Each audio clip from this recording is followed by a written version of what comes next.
शुरू अल्लाह का नाम लेकर जो बड़ा मेहरबान निहायत रहम वाला है। क़यामत करीब आ पहुंची और चांद शक हो गया, और अगर काफिर कोई निशानी देखते हैं तो मुंह फेर लेते हैं और कहते हैं कि ये एक पहले से चला आता जादू है। और उन्होंने झुटलाया और अपनी ख्वाहिशों की पैरवी की, और हर काम का वक्त मुकर्रर है। और उनको ऐसे वाकयात की खबरें पहुंच चुकी हैं जिनमें इबरत है, और कामिल दानाई की किताब भी, लेकिन डरावे उनको कुछ फायदा नहीं देते, तो तुम भी उनकी कुछ परवाह न करो। जिस दिन बुलाने वाला उनको एक नागवार चीज की तरफ बुलाएगा, फौरन आंखें नीची किए हुए कब्रों से निकल पड़ेंगे, गोया बिखरी हुई टिड्डियां हों। उस बुलाने वाले की तरफ दौड़ते जाते होंगे।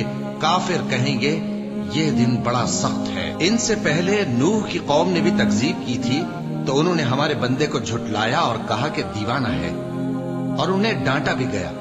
तो उन्होंने अपने परवरदिगार से दुआ की कि मैं इनके मुकाबले में कमजोर हूं, बस तू ही बदला ले ले। बस हमने जोर के मेल से आसमान के दहाने खोल दिए और जमीन में चश्मे जारी कर दिए, तो पानी एक काम के लिए जो मुकद्दर हो चुका था जमा हो गया। और हमने नूह को एक कश्ती पर जो तख्तों और मेखों से तैयार की गई थी सवार कर लिया। वो हमारी आंखों के सामने चलती थी। ये सब कुछ उस शख्स के इंतकाम के लिए किया गया जिसको काफिर मानते न थे। और हमने उस कश्ती को एक निशानी बना छोड़ा, तो कोई है कि सोचे समझे? सो देख लो कि मेरा अजाब और डराना कैसा हुआ। और हमने कुरान को समझने के लिए आसान कर दिया है, तो कोई है कि सोचे समझे? कौम आद ने भी तकजीब की थी, सो देख लो कि मेरा अजाब और डराना कैसा हुआ। हमने उन पर एक रहती नहुसत के दिन में जबरदस्त आंधी छोड़ दी। वो लोगों को इस तरह उखेड़ी डालती थी गोया उखड़ी हुई खजूरों के तने हैं। सो देख लो कि मेरा अजाब और डराना कैसा हुआ। और हमने कुरान को समझने के लिए आसान कर दिया है, तो कोई है कि सोचे समझे? कौम समूद ने भी खबरदार करने वालों को झुटलाया, तो कहा कि भला एक आदमी जो हम ही में से है, हम उसकी पैरवी करें। यूं हो तो हम गुमराही और दीवानगी में पड़ गए। क्या हम सब में से इसी पर वही नाजिल हुई है? नहीं, बल्कि ये झूठा बड़ाई मारने वाला है। इनको कल ही मालूम हो जाएगा कि कौन झूठा बड़ाई मारने वाला है। ऐ साले, हम इनकी आजमाइश के लिए ऊंटनी भेजने वाले हैं, तो तुम इनको देखते रहो और सब्र करो। और इनको आगाह कर दो कि इनमें पानी की बारी मुकर्रर कर दी गई है, हर बारी वाले को अपनी बारी पर आना चाहिए।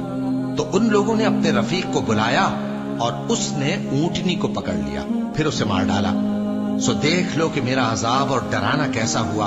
हमने उन पर अजाब के लिए एक जोर की आवाज भेजी, तो वो ऐसे हो गए जैसे बाढ़ वाले की चूरा चूरा हो जाने वाली बाढ़। और हमने कुरान को समझने के लिए आसान कर दिया है, तो कोई है कि सोचे समझे? लूत की कौम ने भी डर सुनाने वालों को झुटलाया था, तो हमने उन पर कंकर भरी हवा चलाई, मगर लूत के घर वाले कि हमने उनको पिछली रात के वक्त बचा लिया अपने फजल से। शुक्र करने वाले को हम ऐसा ही बदला दिया करते हैं। और लूत ने उनको हमारी पकड़ से डरा भी दिया था, मगर उन्होंने डराने में शक किया और उनसे उनके मेहमानों को ले लेना चाहा, तो हमने उनकी आंखें मिटा दी। सो अब मेरे अजाब और डराने के मजे चखो। और उन पर सुबह सवेरे ही ठहर जाने वाला अजाब आ नाजिल हुआ, तो अब मेरे अजाब और डरावों के मजे चखो।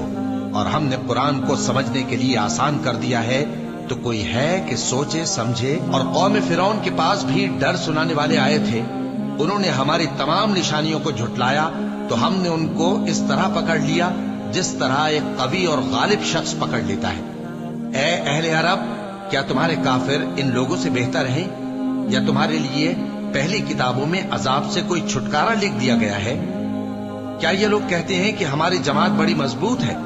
अनकरीब ये जमात शिकस्त खाएगी और ये लोग पीठ फेर फेर कर भाग जाएंगे। असल में इनके वादे का वक्त तो क़यामत है, और क़यामत बड़ी सख्त और बहुत तल्ख होगी। बेशक गुनाहगार लोग गुमराही और दीवानगी में मुब्तला हैं। उस रोज मुंह के बल दोज़ख में घसीटे जाएंगे। कहा जाएगा, लो अब आग का मजा चखो। हमने हर चीज अंदाजा मुकर्रर के साथ पैदा की है, और हमारा हुक्म तो आंख के झपकने की तरह एक बात होती है। और हम तुम्हारे हम मजहबों को हलाक कर चुके हैं, तो कोई है कि सोचे समझे? اور جو کچھ انہوں نے کیا ان کے اعمال ناموں میں درج ہے، یعنی ہر چھوٹا اور بڑا کام لکھ لیا گیا ہے۔ جو پرہیزگار ہیں وہ باغوں اور نہروں میں ہوں گے، یعنی سچی بیٹھک میں ہر طرح کی قدرت رکھنے والے بادشاہ کی بارگاہ میں۔